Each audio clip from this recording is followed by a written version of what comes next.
नमस्कार, यहाँलाई इतिहास सम्बन्धी तथ्य जानकारी दिने यस हिस्ट्री इन नेपाली च्यानलमा स्वागत छ। आजको कार्यक्रम अलि भिन्न तर विशेष तवरले तयार गरिएको छ। नेपालमा शाहवंशीय राजाहरूले 11औं पुस्तासम्म करिब 232 वर्षसम्म राज्य गरे।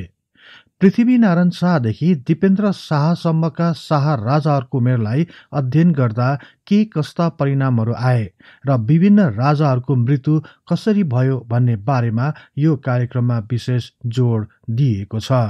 यसबाट शाहवंशीय राजाहरूको औसतन आयुको बारेमा यहाँहरूले जानकारी पाउन सक्नुहुनेछ। आउनुहोस्, नेपाल तथा विश्व इतिहासको बारे तथ्य तथा प्रामाणिक जानकारी दिने उद्देश्यका साथ इतिहासका विद्यार्थीहरूद्वारा निर्मित यस कार्यक्रमलाई मन पराई लाइक, शेयर र सब्स्क्राइब गरिदिनु हुन अनुरोध गर्दै म कार्यक्रम प्रस्तोता सार्थक नेपाल यहाँलाई हार्दिक स्वागत गर्दछु।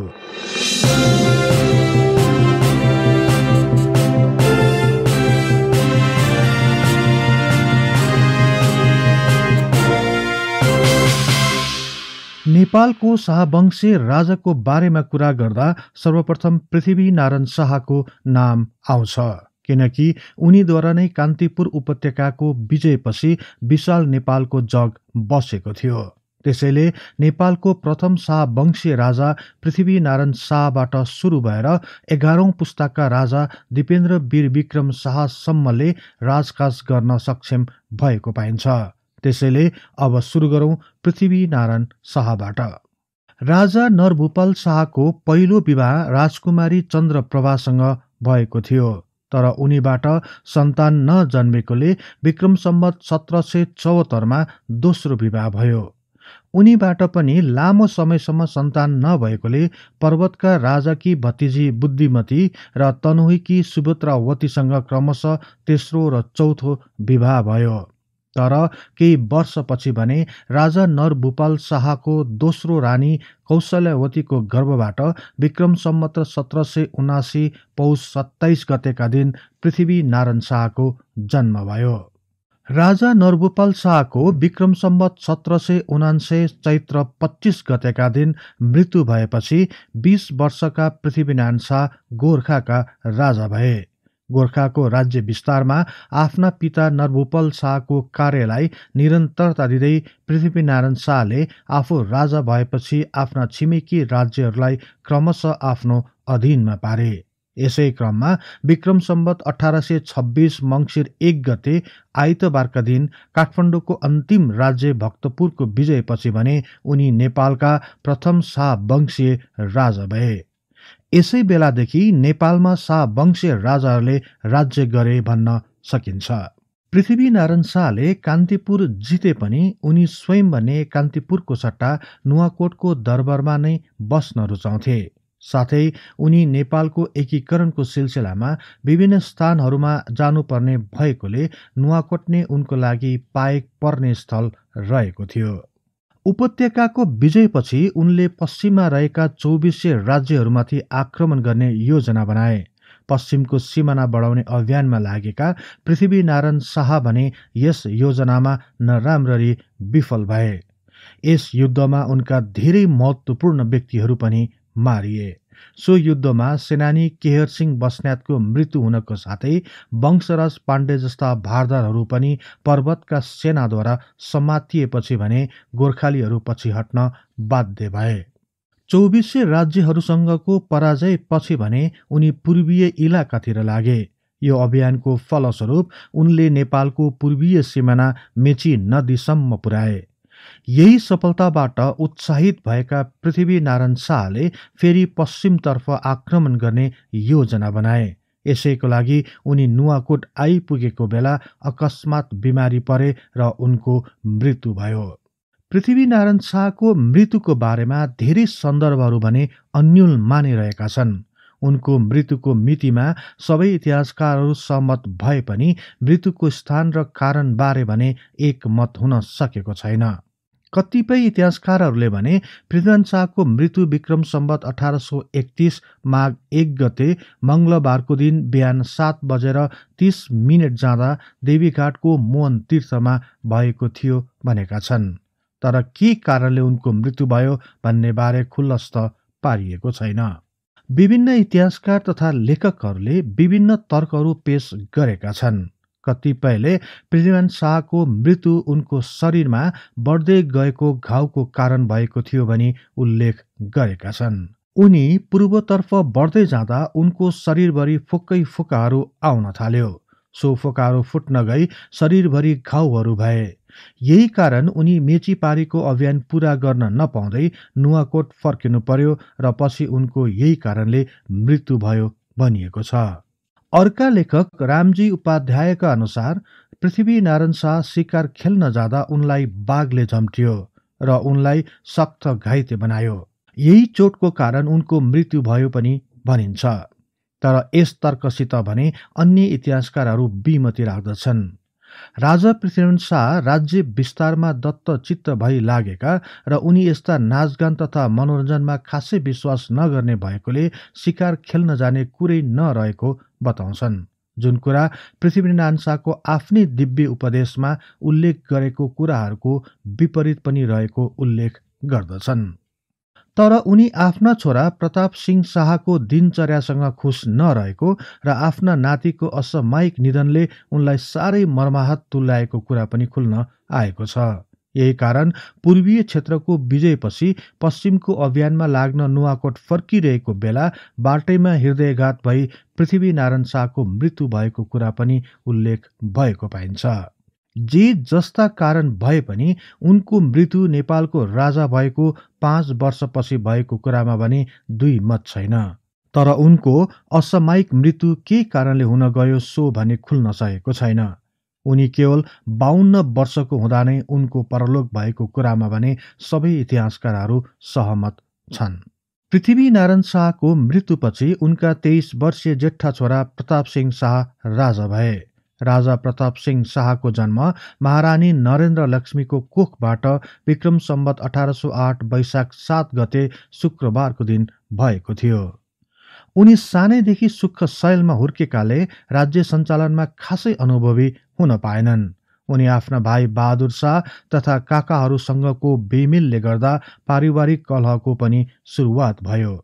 उनको पालामा नेपालको एकीकरणको सिलसिलामा तनहुँ तथा चितवनलाई आफ्नो अधीनमा पार्न सफल भएका थिए र उनी राजा भएको 2 वर्ष 10 महिनापछि अर्थात् विक्रम सम्वत 1834 कार्तिक 25 गते शुक्रबारको दिन उनको मृत्यु भयो।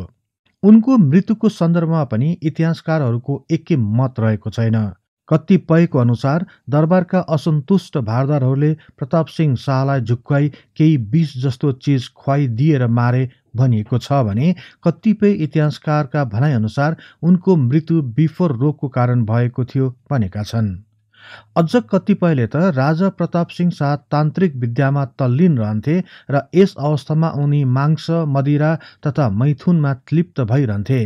यही कारण अत्यधिक मदिरा सेवनका कारण रक्तस्राव हुन गई मृत्यु भएको भनी उल्लेख गरेको पाइन्छ। यसरी जे जस्तो कारणले मृत्यु भए पनि उनको मृत्यु हुँदा उनी केवल 25 वर्षका मात्र थिए। यसरी राजा प्रताप सिंह शाहको पनि अल्पायुमै देहान्त भएको थियो। प्रताप सिंह शाहको मृत्युपछि उनका 2 वर्षीय छोरा रणबहादुर शाह राजा भए। रणबहादुर शाहको जन्म विक्रम सम्वत 1832 जेठ 15 गते बिहिबारको दिन भएको थियो। उनी नाबालक भएकोले उनको नायबी अथवा प्रतिनिधिको रूपमा रानी राजेन्द्र लक्ष्मीले 8 वर्ष र काका बहादुर शाहले 9 वर्षसम्म शासन गरेका थिए। रणबहादुर शाह योग्य भएपछि अर्थात् विक्रम सम्वत 1851 वैशाखमा उनी राजा भए। राजा हुँदा उनी 19 वर्ष पुगेका थिए। भिन्न चरित्र बोकेका रणबहादुर शाहले आफ्नो पूरी जीवनकालमा राजकाज गर्न पाएनन्। आफ्ना छोरा गिरवाड युद्ध विक्रम शाहलाई विक्रम सम्वत 1855 माघ 15 गते राजा बनाई उनी काशीतिर गए। तर काशीमा पनि लामो समयसम्म बस्न नसकी उनी नेपाल फर्के र आफ्नै छोरा तथा राजा गिरवाड विक्रम शाहको नायबीको रूपमा शासन गर्न थाले। विक्रम सम्वत 1863 वैशाख 15 गते शुक्रबारको दिन राष्ट्रिय कोषको हिनामिनाको विषयमा बसेको सभामा विवाद भई रणबहादुर शाहका सौतेनी भाइ शेरबहादुर शाहले उनलाई तरबारले हानी हत्या गरे। यस प्रकार शाह वंशीय राजाहरूमा पहिलो व्यक्ति रणबहादुर शाहको हत्याद्वारा मृत्यु भएको थियो। उनी सो समयमा केवल 31 वर्ष मात्र पुगेका थिए। यस प्रकार शाह वंशका तेस्रो पुस्ताका राजाको पनि अल्पायुमा नै मृत्यु भयो। रणबहादुर शाहको मृत्यु हुनुभन्दा अघि नै उनका छोरा गिणवाड युद्ध विक्रम शाह राजा भएका थिए। गिणवाड युद्ध विक्रमको जन्म विक्रम सम्वत 1854 कार्तिक 12 गते भएको थियो। रणबहादुर शाहको मृत्युको समयमा गिणवाड युद्ध विक्रम केवल 9 वर्षका मात्र थिए। यही भएर राजाको प्रतिनिधिको रूपमा रानी ललिता त्रिपुरा सुन्दरी भइन् भने राज्यको प्रधानमन्त्री तथा शक्तिशाली पद मुख्तियारमा भने भीमसेन थापा बने। भनिन्छ सन् 1815 मा भएको अंग्रेज नेपालको युद्ध अन्त्य भएपछि नेपालमा ठेउला तथा दादुराको रोग महामारीको रूपमा फैलिएको थियो। यही कारणले राजा गिणवाड युद्ध विक्रम पनि नराम्ररी थला परेका थिए। करिब 1 महिनाको सिकिस्त बिरामीपछि उनको विक्रम सम्वत 1873 मङ्सिर 7 गते बुधबारको दिन मृत्यु भएको थियो। सो समयमा उनी केवल 18 वर्षका मात्र थिए। तर यही विषयलाई लिएर पछि भीमसेन थापालाई राजा गिणवाड युद्ध विक्रमलाई विष खुवाई मारेको भनी आरोप पनि लगाइयो। तर धेरैजसो इतिहासकारहरू भने उनी बिरामी परेर मरेको कुरामा सहमत छन्। मृत्यु हुने जुनसुकै कारण भए तापनि शाह वंशीय राजाहरूमध्ये सबैभन्दा कम उमेरमा मृत्यु हुनेमा उनी परे। यसरी शाह वंशीय राजाहरूको अल्पायुमा मृत्यु हुने अर्को कडी जोडिन गयो। राजा गिणवाड युद्ध विक्रमको मृत्युपछि राजा भएका राजेन्द्र विक्रम शाहको उमेर केवल 3 वर्ष मात्रै भएकोले गिणवाड युद्ध विक्रम शाहकी जेठी रानी सती पठाइएकी र कान्छी रानी राजमाता गोरक्ष लक्ष्मी पनि राजाको निधन भएको 14औं दिनमा परलोक भएकीले बालक राजा राजेन्द्र विक्रम शाहको नायब पनि ललित त्रिपुरा सुन्दरी नै भइन्। राजेन्द्र विक्रम शाहको जन्म राजा गिणवाड युद्ध विक्रम शाह र गोरक्ष राज्यलक्ष्मी देवीबाट विक्रम सम्वत 1870 मङ्सिर 20 गते शुक्रबारको दिन भएको थियो। राजा राजेन्द्र विक्रम शाहका नायब महारानी ललिता त्रिपुरा सुन्दरीको विक्रम सम्वत 1888 चैत्र 16 गतेका दिन निधन भएको र राजेन्द्र विक्रम शाह पनि 18 वर्ष नागेकोले त्यसपछिका समयमा राजेन्द्र विक्रम नै सक्रिय राजाको रूपमा कार्य गर्न थाले।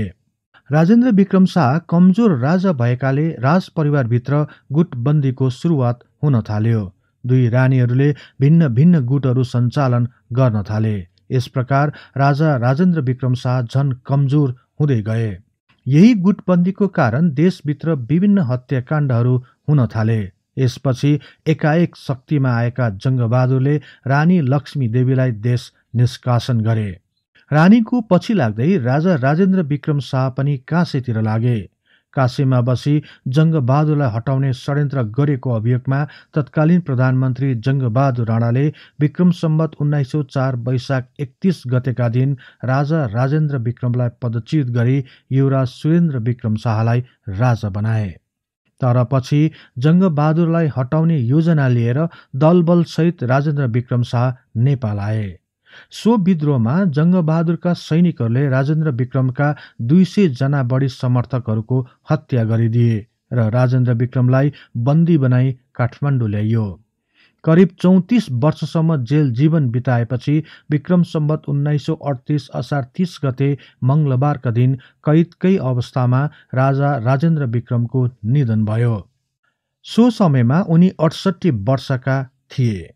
उनी धेरै वर्ष बाँचे तापनि राजाको रूपमा भने केवल 16 वर्षसम्म मात्र राजकाज गरे। राजेन्द्र विक्रम शाहको आयु लामो भए पनि एक निरीह र कैदको जीवन बिताउन बाध्य भए। शाह वंशीय राजाहरूमध्ये सबैभन्दा बढी उमेरसम्म बाँचेका राजा पनि राजेन्द्र विक्रम शाह नै हुन्। तर जीवनको उत्तरार्धमा भने राजा हुन पाएनन्। राजेन्द्र विक्रम शाहको पहिलो रानी साम्राज्यबाट सुरेन्द्र विक्रम शाहको जन्म विक्रम सम्वत 1886 कार्तिक 6 गते मङ्गलबारको दिन भएको थियो।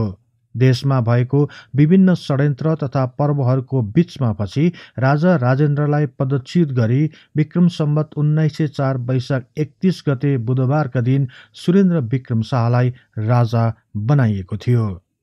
उनी सो समयमा 18 वर्षका मात्र थिए। राजा सुरेन्द्र विक्रम शाहको पालादेखि नै राणा परिवारका सदस्यहरूकोमा राज्यका सम्पूर्ण अधिकारहरू गएकाले राजा केवल नाम मात्रका हुन पुगेका थिए। राजा बनेको केही महिनापछि विक्रम सम्वत 1904 मङ्सिर 16 गते मंगलबारका दिन राजकुमार त्रैलोक्य विक्रम शाहको जन्म भयो। त्रैलोक्य विक्रमको विवाह जङ्गबहादुरका 3 जना छोरीहरू तारा राज्यलक्ष्मी देवी, ललित राजेश्वरी राज्यलक्ष्मी देवी र सोमगर्भ दिव्येश्वरी राज्यलक्ष्मी देवीसँग भएको थियो। राजकुमार त्रैलोक्य विक्रम शाह राजा हुन नपाई विक्रम सम्वत 1934 चैत्र 19 गते शनिबारका दिन मृत्यु भयो। सो समयमा उनी केवल 30 वर्षका मात्र थिए। त्रैलोक्य विक्रम शाहको मृत्युको बारेमा पनि इतिहास मौन रहेको छ। विभिन्न परिस्थितिमा भएको सो दुःखद घटनाको सही जानकारी भने पाउन सकिएको छैन। कतिपय इतिहासकारहरूले राजकुमार त्रैलोक्यलाई धीर शमशेरले विष दिएर मारेका हुन् भनी भनिएको छ, किनकि त्रैलोक्य विक्रम शाहले नै राणा परिवारमा गएको राजकीय अधिकार फर्काउन विभिन्न प्रयासहरू गरिरहेका थिए। राजा त्रैलोक्य विक्रम शाहको मृत्युपछि पनि सुरेन्द्र विक्रम शाह नै राजा रहिरहे। अन्ततः विक्रम सम्वत 1938 जेठ 6 गते मंगलबारका दिन राजा सुरेन्द्र विक्रम शाहको पनि मृत्यु भयो। उनी सो समयमा 52 वर्षका थिए। पृथ्वी वीर विक्रम शाह युवराज त्रैलोक्य विक्रम शाहको ज्येष्ठ पुत्रको रूपमा विक्रम सम्वत 1932 भाद्र 4 गते बुधबारको दिन जन्म भएको थियो। राजा सुरेन्द्र विक्रम शाह अर्थात् पृथ्वी वीर विक्रमको हजुरबुवाको मृत्युपछि विक्रम सम्वत 1938 जेठ 6 गते उनी राजा भए। पृथ्वी वीर विक्रम शाह राजा हुँदा केवल 6 वर्षका मात्र थिए। उनको शासनकालमा पनि राणाहरूको नै हालिमुहाली थियो। पृथ्वी वीर विक्रम शाहले 30 वर्षसम्म शासन गरेपछि अन्ततः विक्रम सम्वत 1968 साल मङ्सिर 26 गते सोमबारका दिन राजा पृथ्वी वीर विक्रम शाहको मृत्यु भयो। उनको मृत्युको बारेमा विभिन्न कथनहरू प्रचलितमा रहेका छन्। कतिपय लेखकका अनुसार पृथ्वी वीर विक्रम शाहलाई जलग्रहको व्यथाले च्याप्दै ल्याएपछि चन्द्र शमशेरले कलकत्ताका प्रसिद्ध डाक्टर कर्नेल ब्राउनलाई झिकाएर राजाको औषधि गर्न लगाए। निकै प्रयास गर्दा पनि राजालाई बचाउन सकिएन। तर कतिपय इतिहासकारहरू भने पृथ्वी वीर विक्रम शाहको मृत्यु नभई हत्या भएको भनी अड्कल काटे पनि कसले र किन गर्यो भन्ने कुरामा भने मौन रहेको छ। तर पनि उनलाई चन्द्र शमशेरले मन्द विषको प्रयोग गरी उनको हत्या गरिएको शङ्का गर्नेहरू पनि धेरै रहेका छन्। उनको मृत्यु हुँदा उनी केवल 36 वर्षका मात्र थिए। यस प्रकार पृथ्वी वीर विक्रम शाहको पनि अल्पायुमा नै देहान्त भएको थियो। पृथ्वी वीर विक्रम शाहको मृत्युपछि त्रिभुवन वीर विक्रम शाह राजा भए। त्रिभुवन वीर विक्रम शाह विक्रम सम्वत 1963 असार 17 गते शनिबारको दिन जन्म भएको थियो।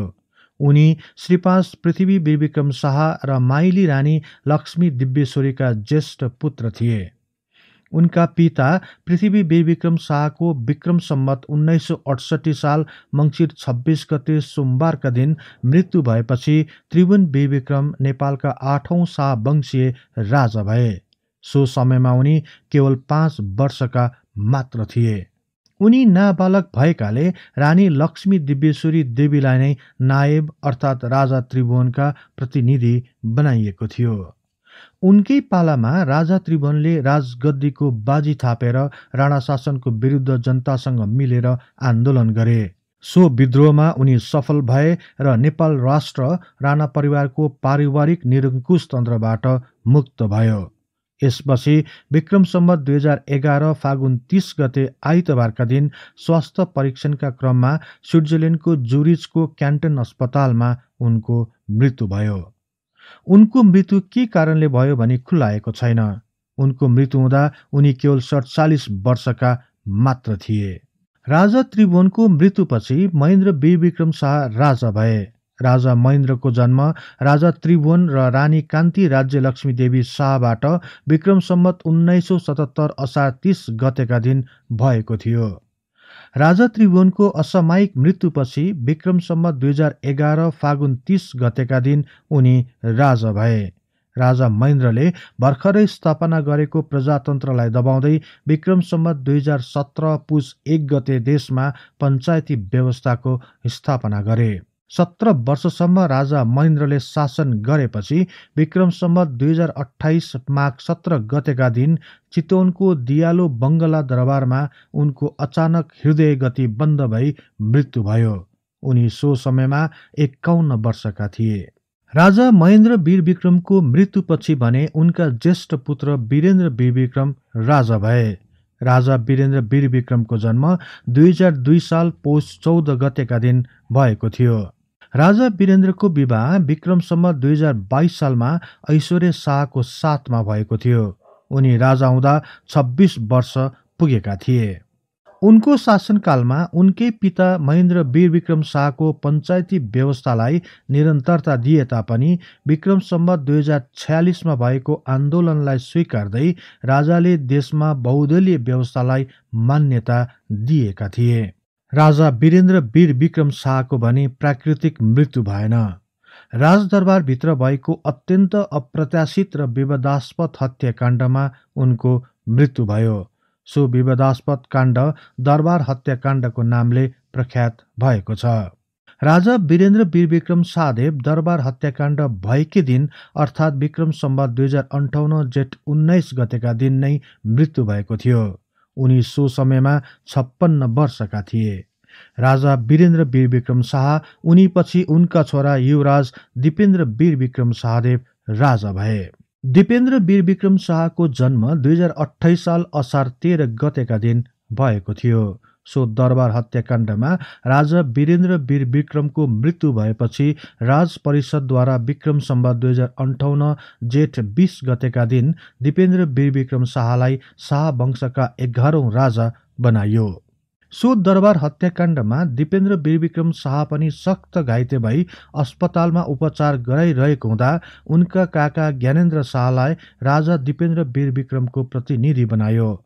तर उपचारको क्रममा नै उनको पनि मृत्यु भएपछि सोही सालको जेठ 22 गते नै राज परिषदको बैठकले ज्ञानेन्द्र शाहलाई राजा बनाए। तत्कालीन राजा दिपेन्द्र वीर विक्रम शाह केवल 30 वर्षका उमेरमा नै मृत्यु भएको थियो।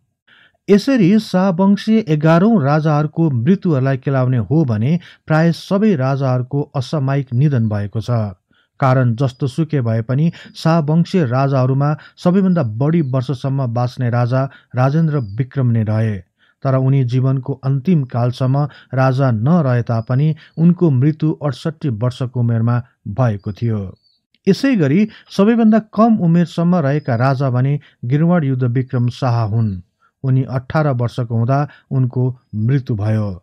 यसको साथै अन्य 5 जना राजाहरू 50 को हाराहारीमा र बाँकी 4 जना राजाहरू भने 30 को हाराहारीको उमेरसम्म मात्र बाँच्न सफल भए।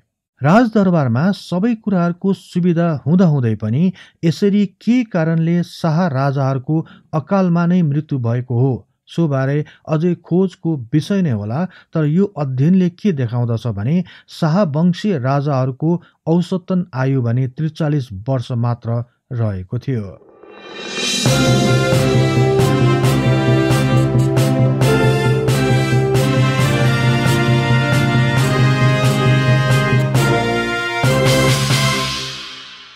यो कार्यक्रम यहाँहरूलाई कस्तो लाग्यो कृपया कमेन्ट बक्समा लेखी पठाउनुहोला। यस्तै रोचक तथा तथ्य इतिहासको लागि हिस्ट्री इन नेपाली च्यानललाई सदैव सम्झनुहोस्। इतिहासको कुनै पनि कालखण्डबारे तपाईँलाई सुन्न र बुझ्न चाहना राख्नु भएको छ भने तल रहेको कमेन्ट बक्समा उल्लेख गर्नुहोस्। हामी सो बारे प्राथमिकताका साथ कार्यक्रम बनाउने नै छौँ। जाँदा जाँदै यस च्यानललाई लाइक, शेयर र सब्स्क्राइब गर्दै बेल आइकनमा क्लिक गरी हाम्रो यो तथ्य इतिहासको बारे ज्ञान प्रसार गर्ने लक्ष्यलाई साथ दिनुहोस् भन्दै अर्को कार्यक्रममा फेरि भेट्ने बाचा गर्दै म सार्थक नेपाल बिदा हुन्छु। हवस् त, नमस्कार।